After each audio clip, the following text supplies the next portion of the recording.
नमस्कार। मैं सुनील कुमार आपका स्वागत करता हूं आपके अपने चैनल क्या ऐसा होता है में। दोस्तों, कल का दिन अक्षय तृतीया है। अक्षय तृतीया एक ऐसा मुहूर्त जो सनातन धर्म के लिए विशेष स्थान रखता है। अक्षय तृतीया को किया गया कोई भी कार्य उसका क्षय नहीं होता है, मतलब उसका नाश नहीं होता है। अगर कोई इंसान इस दिन कोई गलत कार्य कर रहा है, कुछ अधर्म का कार्य कर रहा है या फिर कुछ ऐसा कार्य कर रहा है जिससे उसके अंदर ग्लानि पैदा होती है, ये उसके वही खाते में से मिटने वाला नहीं है।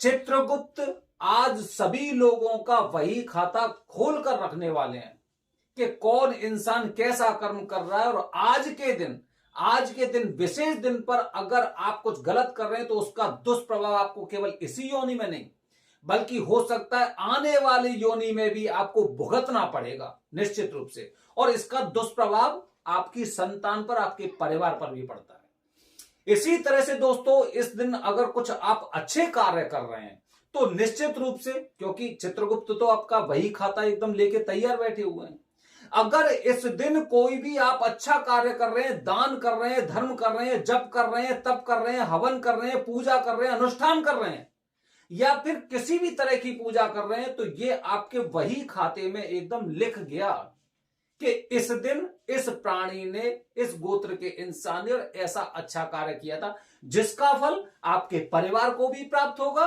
और आपको भी इस जन्म में और आने वाली पीढ़ियों में भी, जो आपका आने वाली योनियां होंगी उसमें भी आपको उसका फल प्राप्त होगा। तो दोस्तों, इसीलिए ऐसे ही नहीं है, लोग मूर्ख नहीं है जो विशेष अखतीज के मुहूर्त को मानते हैं। काल सर्प दोष की बात करता हूं या पितृ दोष की बात करता हूं दोस्तों, तो एक विशेष मुहूर्तों में से एक होता है। अगर काल सर्प दोष की बात करें तो महाशिवरात्रि, अक्षय तृतीया या फिर नाग पंचमी, एक तरह से एक ऋषि पंचमी और होती है। इस तरह से 4 मुहूर्त होते हैं। साल का दूसरा विशेष मुहूर्त मान सकते हैं। अगर आप उज्जैन में हैं, अगर आप त्र्यंबकेश्वर में हैं, तो रुक जाइए। कहीं ऐसा ना हो कि इस दिन आप कोई भी पूजा जब करने आए तो विधि विधान से करिए, ठीक तरह से पूजा करिए, जो विधि बताई गई उसके अनुसार पूजा करिए। तो रुक जाइए, बस ये सोचिए कि ये दिन विशेष है तो मुझे विशेष तरह से ही इस दिन का उपभोग करना है, उपयोग करना है। तो कैसे कर सकते हैं कि पूजा जो स्थान बताए गए हैं वहां पर आपकी पूजा होनी चाहिए। जिनके द्वारा पूजा बताई गई है उनके द्वारा पूजा होनी चाहिए दोस्तों, तभी इस पूजा के बहुत अच्छे परिणाम प्राप्त होते हैं। काफी लोग ऐसे होंगे जो तीर्थ यात्रा पे ऐसे ही जाते हैं, ऐसे ही चले जाते हैं। तो ऐसे अगर आप भी बिना किसी प्लानिंग के त्र्यंबकेश्वर या उज्जैन गए हैं और वहां पर जाकर जब आपको ऐसा लगता है कि यहां पे तो इस तरह की पूजा भी होती है, या फिर किसी ने कोई वीडियो देखे, तो इस दिए गए नंबर पर अपनी कुंडली भेजिए। हो सकता है कि आप एकदम सही मुहूर्त पे इसलिए गए हैं और आपकी कुंडली में किसी तरह का दोष हो, तो इस दिन आप उसका भी निवारण करवा सकते हैं। तो दोस्तों, ये विशेष मुहूर्त होता है, लोग बहुत पहले से तैयारी करते हैं और आप ये देखेंगे त्र्यंबकेश्वर उज्जैन पूरी तरह से भरे हुए हैं, पूरे भरे हुए हैं। और इस दिन जो, क्योंकि ना ऐसा तीर्थ क्षेत्रों में, किसी भी तीर्थ क्षेत्रों में जाइए, इस तरह की जब हम पूजा करते हैं तो उसके हम विशेष फल प्राप्त भी होते हैं। माना जाता है कि काल सर्प दोष की पूजा पूरे जीवन में 9 बार की जाती है, क्योंकि 9 तरह के नाग होते हैं। नव नाग स्तोत्रम का पाठ करेंगे तो वहां पे 9 तरह के नागों का उल्लेख किया गया है। उन्हीं के अनुसार 12 तरह के काल सर्प दोष बनते हैं। माना जाता है अक्षय तृतीया, नाग पंचमी या फिर महाशिवरात्रि, अगर आप विशेष तरह से पूजा कर रहे हैं, जो पूजा की पूरी पद्धति बताई गई है, तो आपको 9 बार पूजा करने की आवश्यकता नहीं है।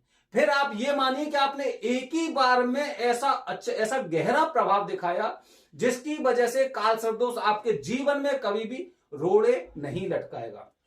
ठीक है, तो दोस्तों, हम ये जानना चाहते हैं कि आखिरकार वजह क्या है, अक्षय तृतीया को इतना विशेष क्यों माना जाता है। जैसे महाशिवरात्रि की बात करें तो महाशिवरात्रि के बारे में अलग अलग लोगों की अलग अलग राय होती है। ठीक है, भगवान शिव जी को सबसे ज्यादा प्रिय, तो इसी तरह से अक्षय तृतीया को ऐसा क्या खास है कि जिसकी वजह से लोग इसको बहुत ज्यादा विशेष मानते हैं और काल सर्प दोष, पितृदोष की पूजा करने के लिए इस दिन को विशेष रूप से चुनते हैं। कोई तो वजह होगी। तो दोस्तों, पूरी वजह सुनिए, बहुत ज्यादा मैं नहीं बताऊंगा, 4-5 वजह बताऊंगा बस। सबसे पहली वजह दोस्तों, सबसे पहली वजह आपने देखा होगा कि 4 धाम की यात्रा पे जाते हैं लोग तो गंगोत्री, यमुनोत्री, केदारनाथ और बद्रीनाथ। बद्रीनाथ के कपाट जब तक नहीं खुलेंगे तब तक आपकी 4 धाम की यात्रा शुरू नहीं हो सकती। ठीक है, तो बद्रीनाथ के कपाट कब खुलेंगे? अक्षय तृतीया वाले दिन। समझ रहे हैं? अक्षय तृतीया वाले दिन बद्रीनाथ के कपाट खुलने वाले हैं। मतलब यह है कि आपकी 4 धाम की यात्रा शुरू कर सकते हैं। और इस जीवन में तो 4 धाम की यात्रा को बहुत अच्छा बताया है, बहुत ज्यादा पुण्य देने वाली यात्रा बताया गया है। दूसरी वजह दोस्तों, दूसरा आपको पता होगा, नर नारायण का अवतार पृथ्वी पर हुआ था। नर नारायण का अवतार पृथ्वी पर हुआ था और माना जाता है कि नर नारायण के अवतार के पश्चात मनुष्यों के अंदर धार्मिक प्रवृत्ति बहुत ज्यादा जागृत हुई थी और हर इंसान को ऐसा आभास हुआ था कि उसके अंदर भी नर भी हैं, नारायण भी हैं। भगवान विष्णु की एक ज्योति हर इंसान के अंदर है। इसीलिए हमें कोई भी गलत कार्य नहीं करने चाहिए। तीसरी वजह बता रहा हूं दोस्तों, तीसरी वजह होती है, आप कभी वृंदावन गए होंगे। वृंदावन में बांके बिहारी जी का मंदिर है। भगवान के दर्शन करेंगे आप तो आप देखेंगे कि उनके चरण हमेशा कपड़े से ढके रहते हैं, लेकिन अक्षय तृतीया वाले दिन उनके जो चरण होते हैं, चरण पे से कपड़ों को हटा दिया जाता है। पूरी साल में एकमात्र दिन ऐसा होता है जिस दिन आप बांके बिहारी महाराज जी के चरणों के दर्शन कर सकते हैं और अपने आप को कृतार्थ कर सकते हैं। दोस्तों चौथी वजह बता रहा हूं, चौथी वजह होती है, आपने रामायण में परशुराम जी के बारे में सुना होगा। भगवान परशुराम जी की जयंती भी इसी दिन मनाई जाती है। माना जाता है कि अक्षय तृतीया वाले दिन भगवान परशुराम जी का जन्म हुआ था। तो जो लोग ब्राह्मण समाज इस दिन अक्षय तृतीया को विशेष तरह से पूजा करते हैं और इसीलिए लोगों को इस पूजा के सर्वश्रेष्ठ फल प्राप्त होते हैं।